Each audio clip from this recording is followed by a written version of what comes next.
Good morning, everyone, and thank you for being here today.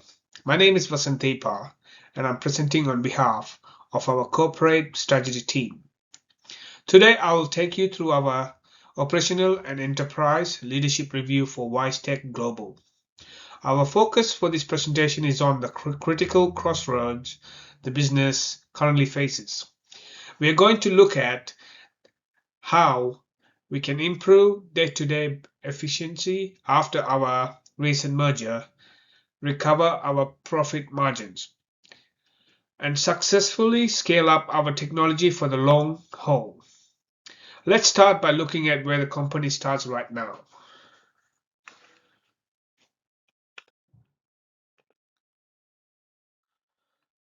To understand the direction we need to take, we have to look closely at our current financial position for the first half of 2026.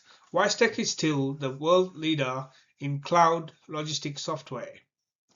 Thanks to our core platform, CargoWise, however, expanding so quickly has created some immediate bottlenecks. Buying the US supply chain company E2open helped drive a massive 76% spike in our revenue, bringing it to 620 million Australian dollars. But our actual profits tells a complete different story. Net profit after tax dropped by 36% down to 68.1 million Australian dollars. This severely hurt our standard 28% profit margins, pulling them down to just 10%. On top of that, taking our heavy bank loans has pushed our debt ratio to a risky 3.2 times. This combination of high debt and high margins explains why our stock price has been so unstable. Recently closing around 30, closing down to $37.50 Australian dollars. As a strategy advisors, we don't look at those financial numbers in isolation. Excuse me. To create a lasting fix, we are using well-known business models to guide our logic. Especially, we are looking at the balance between resource-based view, RBV, and transaction cost economics. The resource-based view shows that the buying other businesses is greater for expanding our footprint and gaining rare digital assets. However, transaction cost economics warns us that trying to absorb complex external companies causes a massive spike in internal management and coordination costs. By keeping these ideas in mind alongside post-merger integration (PMI) and organization ambiguity theories, we can figure out how to keep our current system running smoothly while safety building profitable new AI futures.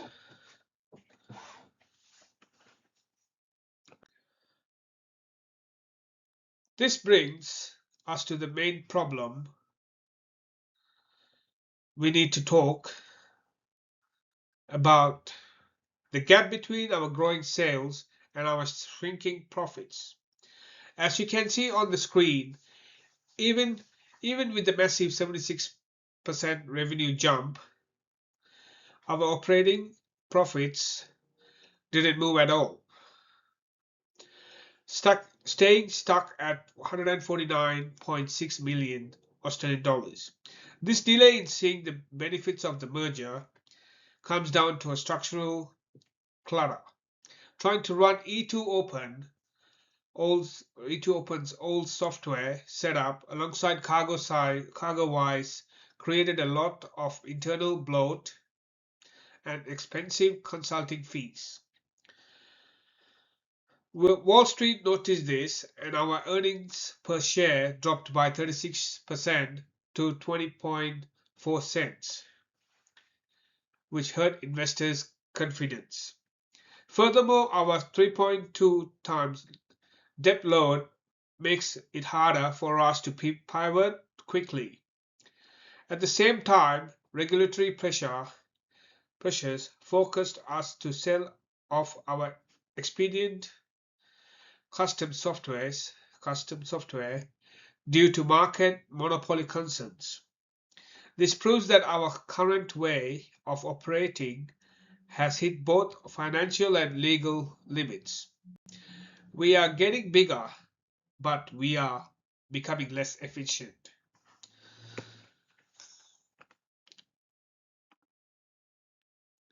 To solve these issues, we have engineered a clear three-step turnaround plan. First, we need to speed up platform unification. We must quickly phase out E2 Open's software layers and move all customers' account directly onto a main CargoWise cloud platform.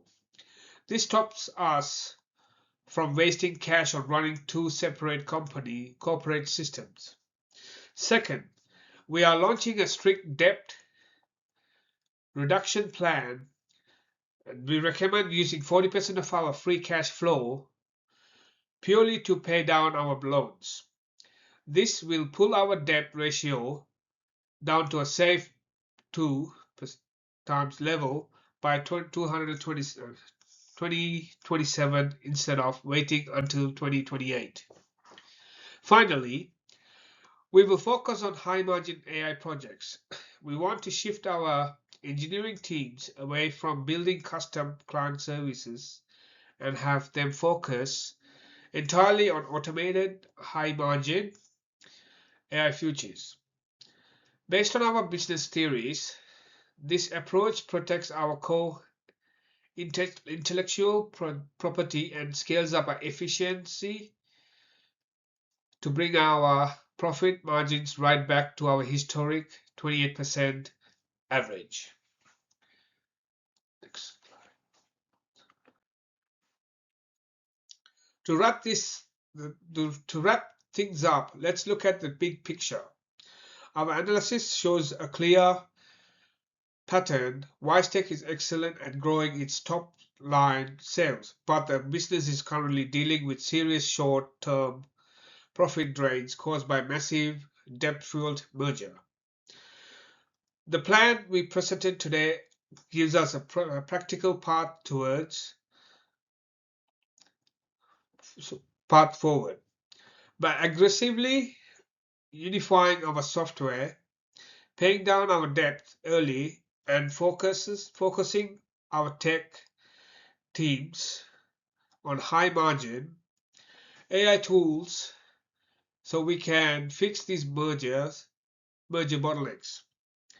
This strategy keeps our internal costs under control while maximizing the power of our global network. Ultimately, these steps will stabilize our earnings, win back the trust of institutional investors, and return WiseTech to its standard 28% profit margin. Thank you, and I'm happy to open up the floor to any questions you might ask.